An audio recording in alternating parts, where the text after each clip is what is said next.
बिहार में इस समय डबल इंजन वाली सरकार है और उस रेलगाड़ी का नाम है फुसफुस एक्सप्रेस। फुसफुस एक्सप्रेस इसलिए कह रहे हैं कि बातें बड़ी-बड़ी की जाती है, लेकिन न तो अपराध पे नियंत्रण हो रहा है और न ही भ्रष्टाचार पे नियंत्रण हो रहा है। अभी कुछ दिन पहले गोपाल खेमका एक बड़े उद्योगपति की आवास के ठीक सामने गोली मारकर हत्या कर दी गई थी और इस हत्याकांड में बड़े-बड़े दावे किए जा रहे थे, बड़े-बड़े खुलासे किए जा रहे थे। एक बीच का कौन था हथियार का सप्लायर उसको मार करके एकदम पुलिस वाहवाही लूटना चाहती थी, लेकिन जो शूटर थे न तो वो मारे गए हैं, न जिसने गोपाल खेमका को मरवाया है पुलिस ने उसका एनकाउंटर कर दिया है और फिर भी पुलिस एकदम कह रही थी कि हमने तो एनकाउंटर कर दिया, मार गिराया भी, ये हो गया, वो हो गया। लेकिन इसे धत्ता बताते हुए ठीक 2-4 दिन बाद सीधे-सीधे फिर से एक बालू कारोबारी यादव जी की हत्या कर दी जाती है। उसके पिता की भी हत्या कर दी गई थी कुछ दिन पहले और फिर उनका हत्या कर दिया जा रहा है। उनके परिवार की स्थिति बहुत खराब है, रो-रो कर बुरा हाल है सबका।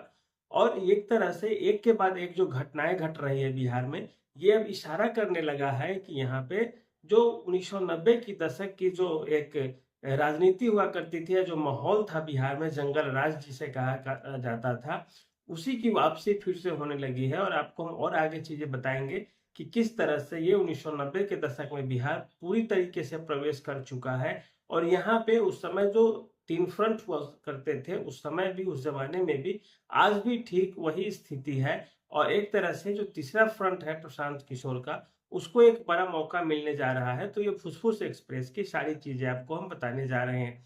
आपको बता दें कि 1990 के दशक में बिहार में महाभ्रष्टाचार का राज था, जंगल राज नहीं वो महाजंगल राज का दौर था, जब एक बार दलित जातियाँ सवर्ण जातियों को मारती थी और एक बार सवर्ण जातियाँ आती थी तो दलित जातियों के बच्चों को, महिलाओं को, पुरुषों को मारती थी। इसका बीच बचाव करने वाला कोई नहीं होता था। लालू यादव जिसकी सरकार थी उस समय वो अपना आँख मूंद कर तमाशा देखा करते थे।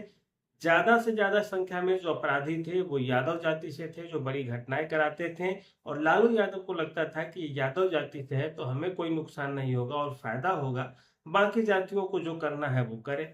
इस दौरान तमाम तरह की जो जातियाँ थी जिनको बड़ा-बड़ा नुकसान उठाना पड़ा है, उसमें भूमिहार थे, उसमें बनिया था, उसमें दलित तबके से था और हर जाति के बड़े-बड़े लोग मर गए।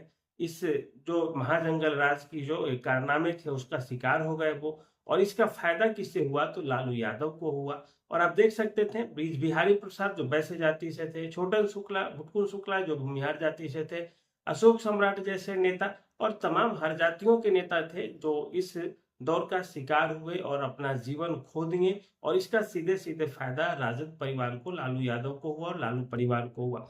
अभी भी बिहार में देखें तो एक तरह से वही है। ये जो भाजपा की सरकार है, जदयू की सरकार है, इन लोगों के अनुसार बिहार में बड़ी ईमानदार सरकार चल रही है। डबल इंजन की सरकार है और ये इतना तेजी से ट्रेन को खींच रही है कि विकास की गति के मामले में तो बिहार का कोई काट है ही नहीं इनके अनुसार। लेकिन बिहार की सड़कों पे रोज-रोज हत्याएँ हो जाती है। कभी किसी पंचायत के मुखिया को मार दिया जाता, तो कभी विधानसभा के प्रत्याशी को मार दिया जाता, कभी सरपंच को मार दिया जाता, तो कभी जो बनिया कोई है दुकान खोलकर बैठा है, चाय की दुकान, पान की दुकान, कोई चीज़ की, उसकी गोली मार दी जाती है। न तो पुलिस पकड़ पाती है, न कोई बड़ी कार्रवाई होती है, न ही कोई बड़ा एनकाउंटर होता है। जब हर तरफ से जब मुँह मुड़ जाता है, जब हर तरफ से उम्मीदें खत्म होती है, तो पुलिस को एनकाउंटर का सहारा लेना चाहिए, जैसा कि हर राज्यों में होता है। बिहार में कोई न पूछने वाला है, न देखने वाला है। पार्टी के नेताओं से जाकर के पूछिए, तो वो कहेंगे डबल इंजन की सरकार है, बिहार में जैसा है वहाँ कहीं और है ही नहीं। और उन्हीं नेताओं के द्वारा यदि बिहार के मुख्यमंत्री में या भाजपा के बिहार नेताओं में यदि इतनी हिम्मत है, तो आए पर्दे के सामने, कैमरे के सामने आए और कह दें कि जो पिछले 16-17 वर्षों में जो जदयू भाजपा की सरकार रही, इस दौरान कितनी हत्याएँ हुई है, ज़रा खोल कर के बता दें। भ्रष्टाचार किस जिले में, किस गाँव में, किस प्रखंड में नहीं है, कहाँ पे राशन कार्ड बनाने के लिए, आधार कार्ड बनाने के लिए, आवासीय बनाने के लिए, जाति प्रमाण पत्र बनाने के लिए किस व्यक्ति को पैसा नहीं दिया जाता है। जिन लोगों ने ये सुविधाएँ ली है उनके घरों पे जाएँ और आप उसे यदि हिंदू है तो दक्षिण दिशा में घुमाएँ और बोलिए कि आप अपने बच्चों की कसम खाकर कहो कि आप भ्रष्टाचार में शामिल नहीं हुए हो या आज तक कभी पैसा नहीं दिए हो, तो फिर आपको पता चलेगा कि किस तरह से मारा-मारी चल रही है। कोई भी ऐसा विभाग नहीं है जहां बिना पैसे के बिहार में काम करा लेंगे। आप उसके खिलाफ शिकायत भी करेंगे, कार्रवाई भी होगी, जांच होगी, दोषी पाया जाएगा, झूठ मूठ के दिखावे के लिए बिहार में सस्पेंड कर दिया जाता है और फिर उसे 1 महीने 1.5 महीने बाद फिर उसी व्यक्ति से कुछ पैसे लेकर के फिर से बहाल कर दिया जाता है। सुप्रीम कोर्ट ने भी इसको लेकर के बिहार सरकार को एक बड़ी चेतावनी दी थी और चुनौती दी थी, लेकिन बिहार की सरकार का क्या जाता है, वो तो कान में तेल डाल के सो जाती है अपना, कि फिर से वही हमारा जो राम रटैया होगा वही चलते रहेगा। बाकी के लोग जो मर रहे हैं, पिस रहे हैं, वो अपना पिसते रहे, हमें उससे कोई मतलब नहीं। चिराग पासवान बड़ा बनते थे, एकदम ईमानदार नेता, बिहार फर्स्ट, बिहारी फर्स्ट, वो बेचारे भी गठबंधन के दबाव में झुक जाते हैं। पासवान जाति के लोगों की हत्या होती है, उनकी ही सरकार में उन्हीं को जवाब देना पड़ता है कि हम इसकी निंदा करते हैं, ये करते वो करते। कार्रवाई क्या हुई होगी आज तक कोई नहीं जानता। बड़े बड़े उद्योगपतियों की हत्या होती है, जो जिसपे दोष लगते हैं, जिसपे आरोप लगते हैं, वो 2 4 5 महीने जेल रहता है, फिर 6ठे महीने बाहर आ जाता है, फिर खुलेआम घूमता है। बिहार की न्यायिक प्रणाली भी एक तरह से इतनी अच्छी नहीं है, क्योंकि अच्छी होती तो जितनी हत्याएं हो रही है उतने लोगों को कम से कम आजीवन कारावास तो होता ही होता। लोकतंत्र में ये मान लेते हैं कि फांसी की सजा बड़ी मुश्किल चीज है, राज्य सरकारें नहीं दे सकती इतनी जल्दी, तो कम से कम पूरी जिंदगी उसे आप जेल में तो रख ही सकते हैं। लेकिन वहां भी साक्ष्य के अभाव में, साक्ष्य कौन देगा, तो साक्ष्य पुलिस देगी, सरकार देगी, तो ये ना साक्ष्य दे पाते हैं ना सरकार दे पाती है। अपना सबकी मिली भगत चल रही है, अपराधी, पुलिस, नेता और तमाम तरह की चीजों का, और इस तरह से जो दोषी हैं वो बचते रहते हैं। सिवान में आप देखें, 2 गुटों के बीच हुई, तलवार से हुई, पेट काट दिए गए, गोली चला दी गई और कुछ उसका फैसला नहीं आया, कार्रवाई क्या हुई है कोई नहीं जान रहा है। और इस तरह से सड़कों पे आम लोग कटते रहेंगे, मरते रहेंगे, राज्य की सरकारों को कोई मतलब है ही नहीं। गोपाल खेमका के केस में देखिए, जिसने शूट किया उसका इनकाउंटर नहीं हुआ, जिसने शूट कराया उसका इनकाउंटर नहीं हुआ। सारे लोग बोल रहे हैं कि एक एमएलसी का हाथ है, करीबी है, लेकिन उस एमएलसी को पकड़ने की हिम्मत किसी में नहीं हो रही है। तो फिर इसका यही मतलब है कि जो कमजोर है उसका इनकाउंटर कर दिया जाए और बाकी के जो लोग हैं वो अपना जिंदा रहे, घूमते रहे, भले ही वे दोषी हो या न हो, इससे कोई मतलब है ही नहीं राज्य की सरकारों को, न राज्य की पुलिस को। तो इस तरह से जब तक आप जवाबदेही नहीं लेंगे अपने ऊपर, तब तक राज्य में शासन चलाना बड़ा मुश्किल है। 1990 का दशक इसलिए भी कह रहे हैं क्योंकि यहाँ पे एक बार फिर से जातीय उन्माद फैलाने की कोशिश की जा रही है और राज्य की जो सरकारें हैं, जो पुलिसिया तंत्र है, वो मूक दर्शक बनकर फिर से देख रहा है। बता दें आपको कि जो 1990 के दशक में राजद के नेताओं द्वारा कहा जाता था, भूरा बाल साफ करो, अर्थात भूमिहार राजपूत ब्राह्मण लाला की हत्या करो, उससे सारी चीजें छीन लो, उसको एक तरह से कैदी बना करके रखो। फिर से वही चीज का राग अलापा जा रहा है कि हम एक बार थोड़ा किसी भी तरह से करके कुछ जातियों को यूनाइट करके हम सत्ता पे तो आ जाए, फिर तो कोई कुछ नहीं कर पाता है। लालू यादव अपने रहे, उनकी पत्नी रही, बेटा रहा, सारे मुख्यमंत्री उप मुख्यमंत्री रहे बिहार के, लेकिन किसी भी जाति का वो बाल बांका नहीं कर सके। उल्टे सारे व्यक्ति उनके परिवार के जेल जाने की कगार पे है। लालू यादव सजा याफ्ता है, लेकिन लालू यादव की परिवार और पार्टी के लोगों के द्वारा लालू को एक बड़ा मसीहा बताया जाता है, लालू को बड़ा नेता बनाया जाता है। भले ही आप चोर रहो, घुसखोर रहो, डकैत रहो, कुछ भी रहो, इससे किसी को मतलब नहीं है, पार्टी को भी मतलब नहीं है। लोगों की नीयत से ईमानदारी नाम की चीज तो खत्म ही हो गई है, तो उसका तो कोई बात ही नहीं करना। लेकिन सब के सब ईमानदार, भ्रष्ट, चोर सबको एक अच्छा नेता मान के चलेंगे, क्योंकि किसी के जातियों की संख्या ज्यादा है, किसी के मुख्यमंत्री बनने की उम्मीदें हैं लोगों के अंदर, तो किसी को अपनी जाति का कोई विधायक, सांसद है, उसको जिताना है। इस कारण हम कुछ भी बोल दें, हम कुछ भी कर ले बिहार में, इसका कोई मतलब नहीं है। न तो न्यायालय की तरफ से आपके खिलाफ कोई कार्रवाई होगी, न पुलिस या तंत्र के खिलाफ कोई कार्रवाई होगी, और हम किसी जाति को गाली दे दें, कोई मतलब नहीं है। दूसरी जाति का लोग हमारी जाति को गाली दे दे, किसी को कोई मतलब नहीं है, न रोक है न टोक है। डीजे पे रोक लगेगा, गाना बजाने पे रोक लगेगा, लेकिन कोई कल को किसी हजाम जाति को गाली दे देगा, कोई मुसहर जाति को गाली दे देगा, कोई राजपूत जाति को गाली दे देगा, तो इस पे कोई बैन नहीं लगा है और इस पे लोग वाहवाही लेंगे और मजे लूटते रहेंगे।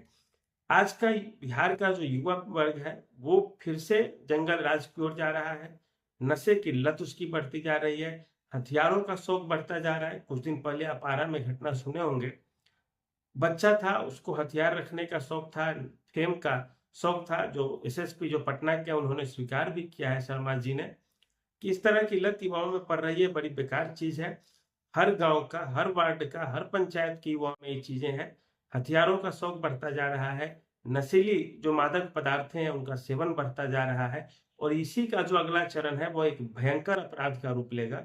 और इस अपराध से लड़ने के लिए जो अच्छे लोग भी होंगे वो भी हथियार रखने लगेंगे अवैध तरीके से। और बिहार एक तरह से वो सोमालिया और नामीबिया की जो स्थिति है अफ्रीका की, उस दौर में चला जाएगा। और इसके लिए दोषी यदि कोई होगा तो वो नीतीश कुमार और भाजपा वाले होंगे। भाजपा वाले दूसरे राज्यों में तो बर्फ पीट थपथपाते हैं कि हम सुशासन की सरकार है, हमारे मुख्यमंत्री है, ये है वो है। और सच में यूपी में योगी मॉडल बहुत अच्छा है, मध्य प्रदेश का मॉडल अच्छा है, गुजरात का मॉडल अच्छा है अपराध से लड़ने में। लेकिन बिहार सबसे घटिया व्यवस्था वाला राज्य हो गया है। बिहार में अब कई सारे रिपोर्ट और सर्वे बताते हैं कि नीतीश कुमार जब से सत्ता में आए हैं 50 से 60 हजार हत्याएं हुई है बिहार में, जो आपराधिक घटनाएं हैं उसके माध्यम से। बाकी बस पलट गया, गाड़ी पलट गया, पानी में डूब गया, इसकी गिनती करें तो आप वर्ल्ड वार में जितने लोग मरे थे उससे ज्यादा लोग बिहार में इधर मरे होंगे। और इस चीज की जवाबदेही किसी के पास नहीं है। इसीलिए हम बोल रहे हैं कि बिहार की जितनी आबादी है उतनी ठीक आबादी वाले भारत के किसी एक राज्य को आप पकड़ लें और वहां के मुख्यमंत्री से पूछ लिया जाए कि पिछले 15-17 वर्षों में आपके यहाँ कितनी हत्याएं हुई है और बिहार में कितनी हुई है, और नीतीश कुमार एक बार खुले मन से ये चीजें बोल दे, फिर पता चलेगा। लेकिन इससे तो ना तो किसी व्यक्ति को मतलब है, ना किसी नेता को मतलब है। व्यक्ति को मतलब इसलिए नहीं है क्योंकि उसे अपनी जाति के लोग चाहिए, उसे अपनी जाति के 2-4 नेता चाहिए। बाकी उसी के जाति के 20 लोग मर जाएंगे, कट जाएंगे, उससे उसको कोई मतलब है नहीं। बिहार में कहा जाता है कि जो अपने भाई को चलने के लिए 2 फीट रास्ता नहीं देते हैं वो भी अपनी जाति के उम्मीदवार को वोट देने की बात करते हैं। भाई तुम्हें जाति से प्यार है तो पहले अपने भाई से प्यार करो, अपने मोहल्ले वालों से प्यार करो, फिर राजनीति में जाति देखना। लेकिन मूर्खों को कौन समझाए। तो खैर इन सब चीजों पे अभी नहीं पड़ते, लेकिन आपको बता दें कि बिहार 1990 के दशक में चला गया है। जिस तरह से उस समय फिरौती मांगे जाते थे, ठीक उसी तरह से रीतलाल यादव जैसे विधायकों के द्वारा फिरौती मांगने का आरोप लगा है। पुलिस ने गिरफ्तार भी किया है। और ऐसे ऐसे कई सारे मामले हैं। जिस तरह उस समय अपराधी खुलेआम घूमते थे, उसी तरह आज अपराधी खुलेआम बिहार की सड़कों पर घूमते हैं। किस सड़क पे किस व्यक्ति के द्वारा किस व्यक्ति को मार दिया जाए बिहार में कोई नहीं जानता है। दूसरी चीज, एक घटना होती है फिर दूसरी घटना घट जाती है। पूर्णिया में आप पढ़ रहे होते हैं, फिर 2 घंटे बाद सुनते हैं सहरसा में घटना घट गई। आप थोड़ा देर पहले मुजफ्फरपुर में पढ़ रहे होते हैं कि ऐसा ऐसा घटना हुआ, लूटपाट हुई है, ज्वेलरी तमाम तरह की चीजें लूट ली गई। फिर आप सुनेंगे थोड़ा देर बाद कि पटना में बैंक लूट लिया गया। तो पुलिस कर क्या रही है, प्रशासन अपने ऊपर जिम्मेदारी क्यों नहीं लेती है, राजनेता क्या कर रहे हैं, मंत्री क्या कर रहे हैं, मुख्यमंत्री क्या कर रहे हैं, कोई मतलब नहीं है। तो एक तरह से देखें तो अब जो नीतीश कुमार और भाजपा की सरकार है वो अपराध और भ्रष्टाचार की पर्याय बन गई है। किसी से पूछिए सबसे ज्यादा अपराध कहाँ होता है तो बिहार में होता है। भ्रष्टाचार कहाँ है सबसे ज्यादा तो बिहार में। हर दिन लोग पकड़े जाते हैं, 10, 20, 15 घूस लेते हुए 2-4 लोग, लाखों में करोड़ों में, किसी के यहाँ छापा पड़ रहा है, किसी के यहाँ कुछ, फिर भी अपराध कमने का, भ्रष्टाचार कमने का नाम ले ही नहीं रहा है। तो इसका सीधा सा मतलब है कि राज्य में मंत्रालय के स्तर पे, बड़े स्तर पे कार्यवाही नहीं होती है, और इसी का नतीजा है कि बिहार इस तरह से बर्बाद होता जा रहा है। अब दूसरी चीज बताते हैं आपको कि ये तो सही है कि जदयू भाजपा की सरकार इससे बदनाम हो गई है, लेकिन लोग राजद और कांग्रेस पे भी विश्वास नहीं कर रहे हैं। क्यों नहीं कर रहे हैं? क्योंकि पप्पू यादव और कन्हैया का घटना आपने सुना होगा। पप्पू यादव और कन्हैया कुमार को गर्दन में हाथ लगा करके सीधे धक्का दे दिया गया। गर्दन में हाथ लगाना मतलब मुहावरा है, यहाँ पे जबरदस्ती धक्का दे दिया गया कि आप राहुल गांधी के साथ मंच साझा नहीं कर सकते, क्योंकि राहुल गांधी के साथ तेजस्वी जैसे बड़े नेता हैं और पप्पू यादव और कन्हैया कुमार की इतनी भी औकात नहीं है कि राष्ट्रीय स्तर के नेताओं के साथ मंच साझा करे, रैलियों में घूमे। और पप्पू यादव ने इसका जवाब ये दिया कि तेजस्वी की क्या औकात है उनके सामने, तेजस्वी का जन्म ही हुआ है पप्पू यादव के सामने। अब इससे मामला फंस जाता, मामला रुकता तो नहीं। इस कारण से अब तेजस्वी को भी इससे नाराजगी होगी पप्पू के बयान से। और पप्पू यादव को तेजस्वी यादव कैसे देख सकते हैं, दोनों यादव के जो जाति से हैं, और एक यादव जाति के सामने दूसरा यादव जाति वाला कैसे चमक जाएगा भाई। कन्हैया कुमार वामपंथी पार्टियों से कांग्रेस में गए थे बड़ा हीरो बनने, राहुल गांधी के साथ सोचे मंच साझा कर लेंगे, लेकिन कन्हैया कुमार की अभी उतनी हैसियत नहीं है कि जितनी तेजस्वी की है, जितना राहुल गांधी की। और खबर ये भी सुनने में आ रही है कि कन्हैया कुमार शायद प्रशांत किशोर की पार्टी से जुड़ने वाले हैं, क्योंकि उस पार्टी के लोगों ने कहा कन्हैया की तरफ से अभी कुछ ऐसा नहीं आया है, इसीलिए औपचारिक रूप से कहना अभी ठीक नहीं है। तो इस कारण से राजद और कांग्रेस के नेताओं में जो चल रही है, और ऊपर से भ्रष्टाचार के आरोप लगते रहे हैं तेजस्वी परिवार पे, लालू परिवार पे। और लालू परिवार के बड़े बेटे जो तेज प्रताप है, उन्होंने यादव जाति की ही लड़की ऐश्वर्या के साथ चूंकि अच्छा नहीं किया, क्योंकि पहली शादी पहले से ही थी, दूसरी बाद में हुई।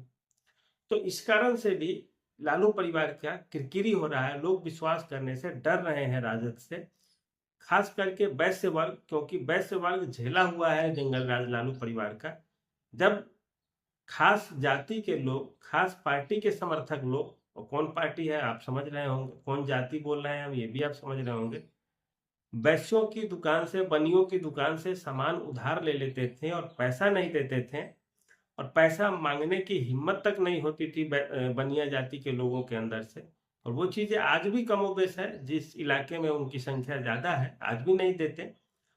और वैश्य जाति के लोग इसी कारण से डर रहे हैं आज भी राजद को वोट देने से, कांग्रेस को वोट देने से। और तेजस्वी यादव ने जाति को बोला भी था कि आप सामंती नहीं बनिए, इससे नुकसान हो रहा है, और उसी का नुकसान दिख भी रहा है। तो इससे आगे अब बात करते हैं, तो इस कारण से इस पार्टी की तरफ बड़े लोग नहीं जा रहे हैं, झुकाव नहीं हो रहा है। और ये जो एक नया भूरा बाल साफ करो, इससे सवर्ण जातियां भी अब राजद से छिटकेंगी। भले ही राजद के किसी नेता ने नहीं कहा हो, क्योंकि लालू ने भी थोड़े कहा होगा कि भूरा बाल साफ करो, छुटपैये नेताओं से कहवाया होगा, और बड़े स्तर पर नेताओं की हत्या लालू यादव ने करवाई होगी अपने समर्थन से, नैतिक समर्थन से, कि चलो तुम लोग करो, हम कुछ नहीं होने देंगे, और कुछ हुआ भी नहीं बिहार में। तो ये है। और दूसरी चीजें, भाजपा जदयू का हाल देख ही रहे हैं, इसीलिए हम बोल रहे हैं कि प्रशांत किशोर के पास अच्छा मौका है, जहां वैश्यों का सपोर्ट मिलेगा, सवर्णों का सपोर्ट मिलेगा, मुसलमानों का सपोर्ट मिलेगा, और तमाम जो असंतुष्ट वर्ग है उनका सपोर्ट मिलेगा। और इस कारण प्रशांत किशोर कुछ नए नए चेहरा को बिहार में ले आए, और इसका उनको फायदा दिखेगा सीधे सीधे, और इससे सरकार बनाने में जनसुराज को बड़ी मदद मिलेगी, और वोट भी आने लगेंगे, और सीधे लाइट में भी आ जाएंगे। समय रहते प्रशांत किशोर यदि ऐसा करते हैं, इस असंतोष को अपने पाले में खींचने में सफल रहते हैं, तो निश्चित रूप से जनसुराज राजद से, जदयू से, भाजपा तमाम पार्टियों से आगे निकल जाएंगे, और इसमें उनको किसी के सहयोग की जरूरत नहीं होगी, बस जनता का सहयोग बहुत ज्यादा पर्याप्त होगा, और सरकार आसानी से बन सकती है जनसुराज की। समय है। अब तो नीतीश कुमार और भाजपा वाले बहुत बदनाम हो गए हैं, उनके पास समय बहुत कम बचा है इस बदनामी के दाग को हटाने के लिए। राजद वाले बहुत सुधार करें तो उसका फायदा उठा सकते थे, नहीं करेंगे तो कोई फायदा नहीं होगा। प्रशांत किशोर चूंकि साफ सुथरे छवि के, उनके पास मौका है, लेकिन वे जनता के सामने बताएं कि हम किन किन मुद्दों पे स्ट्राइक करेंगे, अपराध से कैसे निपटेंगे, भ्रष्टाचार से कैसे निपटेंगे, तभी जनता का विश्वास वो जीत पाएंगे। तो आज के लिए इतना ही रहने दीजिए। धन्यवाद, नमस्कार।